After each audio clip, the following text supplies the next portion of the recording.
Welcome to the Details of Life with Marcus Wilson. I am your host, Marcus Wilson, and I don't know about y'all, but I'm having a good time this week. I mean, I love the game, so to hear all this game that these guys are giving us, like I said, to have Tim Holloway from Beal Elite, Von Thomas from Southern Assault, Ryan Silver from West Coast Elite, and then today to be coming up with Indiana Elite, and then tomorrow to finish up with Indy Heat. I mean, if you love the game, this is something that you gotta enjoy. And so for the kids or even the parents that oftentimes call me or call others and say, what should I look for in an AAU team? These guys are telling you what to look for. They're telling you how an AAU program is supposed to be ran. And so, man, I'm just enjoying getting the game myself, even though I don't play anymore. I love listening to these guys. We're not going to slow down, not one bit. Today, we're going to bring you Criss Beyers from Indiana Elite, one of the original directors. Now, he's like the OG of this group. He's been around the longest. He's the vet, and he's seen a lot. He's the only program that has gone from Nike to Adidas. And so, he has a very interesting perspective of AAU and what is the ins and outs of the game. And one thing that he really wanted to mention was at the beginning, I asked him, who started the program, and he gave some names, but one name that he didn't mention was Mark Adams. And he said Mark Adams has been a very valuable part of our program, has been around for 20 plus years, one of the most consistent people, and they wouldn't have the success they had without Mark Adams. And I thought that was good to say because even though he wasn't an original founder, he has been an instrumental part of that success. And he's one of my good friends. I'm friends with his son, Drew. And so he's good people. And Criss definitely wanted to say that. And I think that shows a lot about what that program is. No one really cares about getting attention. They just want to win games. Last thing I'll say is I've done this in 2 out of the 3 episodes. I won't do it tomorrow, but I'm trying to hit each circuit so people actually know who I am. Monday, I gave this explanation because we had a Nike team. Wednesday, I gave this explanation because we had an Under Armour team.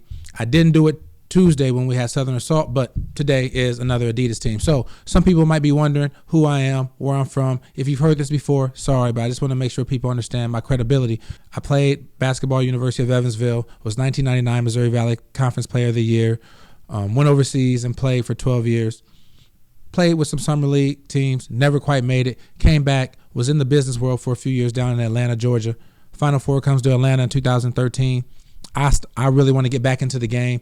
Ended up getting hired as a video coordinator at St. Louis University. We went to the tournament that year, made it to number 9 in the country, won the A10, won a game in the NCAA tournament, just like and when I was a senior in college, we went to the NCAA tournament, played against Kansas, didn't win. But I've been there as a player, as a coach, and now I also serve as a color commentator and an analyst for the Missouri Valley Conference and University of Evansville on ESPN3 and ESPN+. So I played the game, I studied the game, I've coached the game, so hopefully you guys understand, and give me an opportunity to show my credibility. But enough of that. Without further ado, let's go ahead and bring in Criss Beyers, Director of Indiana Elite.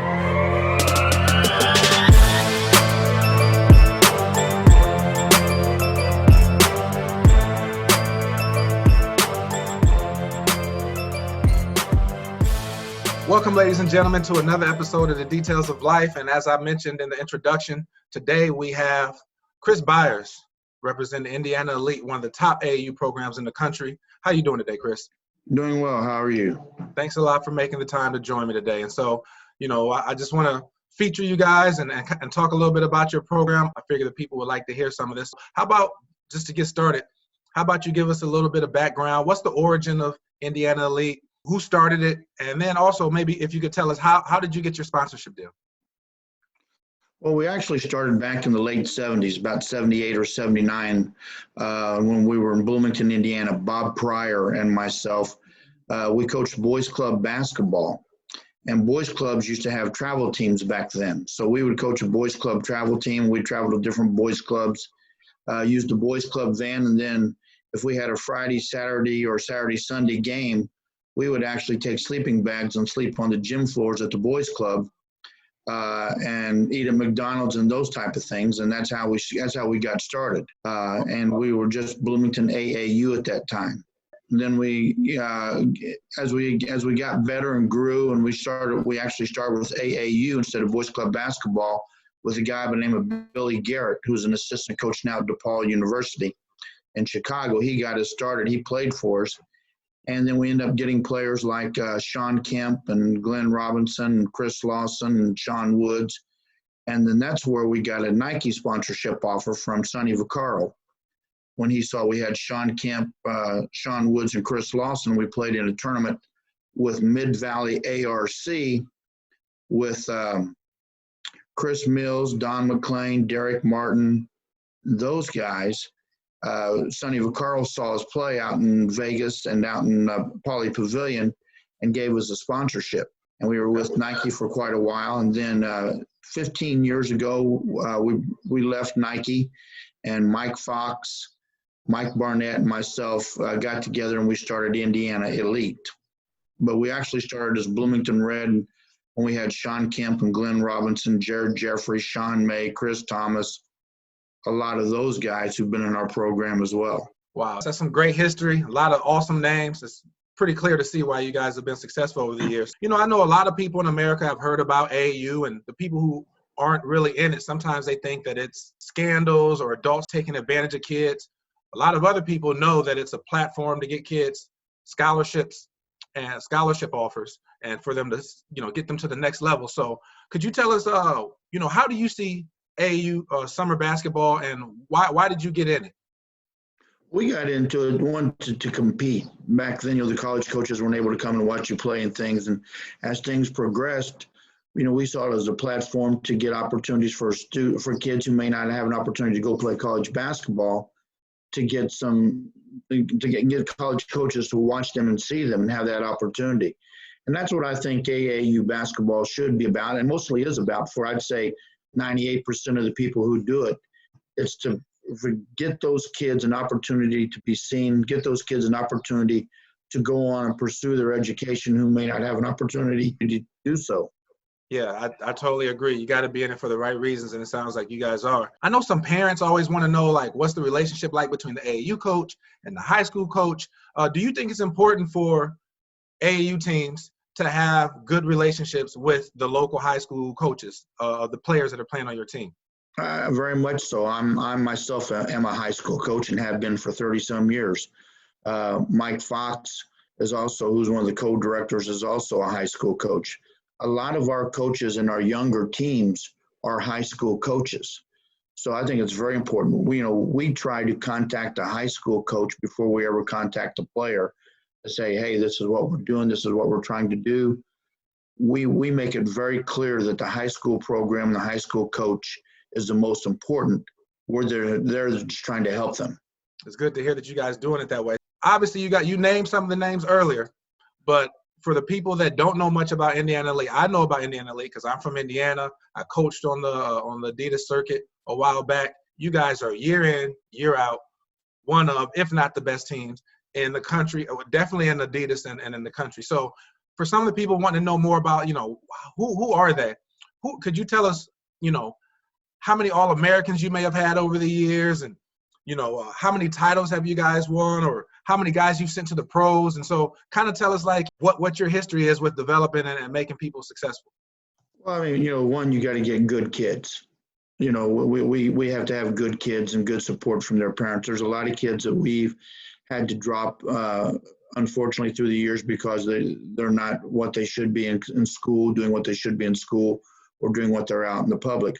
We've had, we've had 20, I think over 20 kids that have played for us or have played in the NBA. We've got about 23 or 24 kids that have played for us who are now coaching at the collegiate level.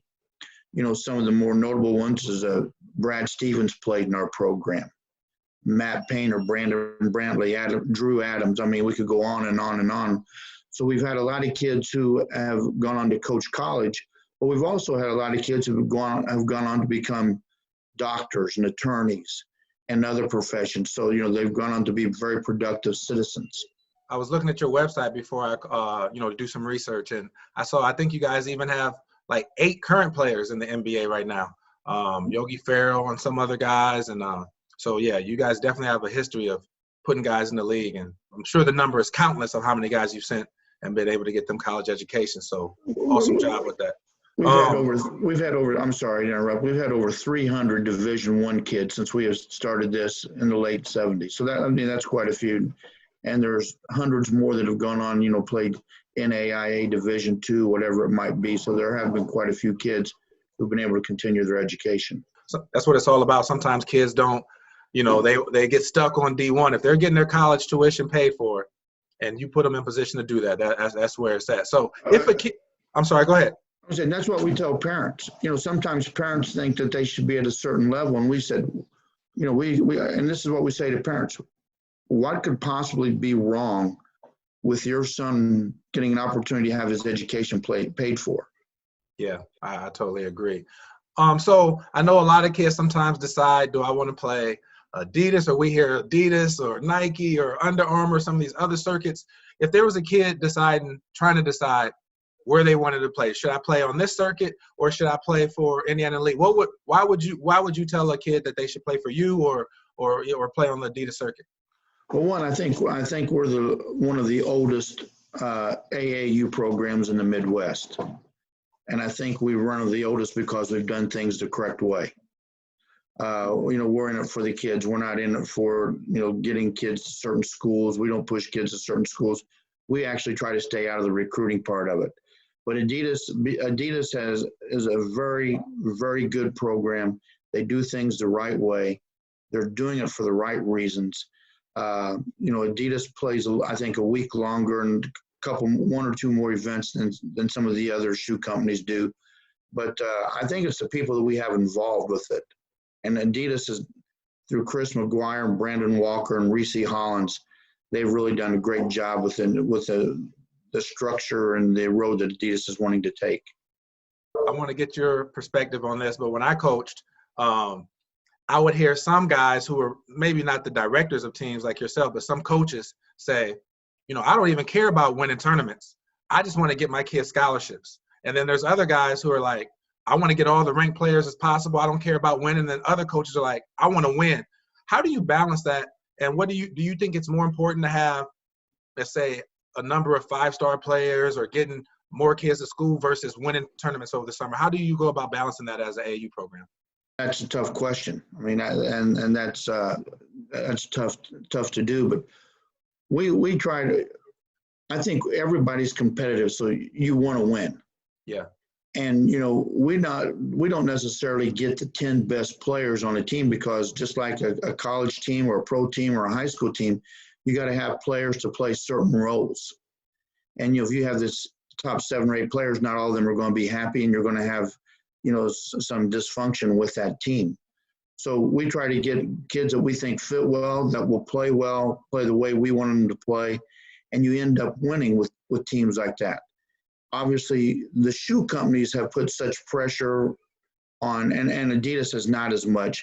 I think a lot of the shoe companies have put pressure on you to get the ranked players. But again, who's ranking those players? Yeah.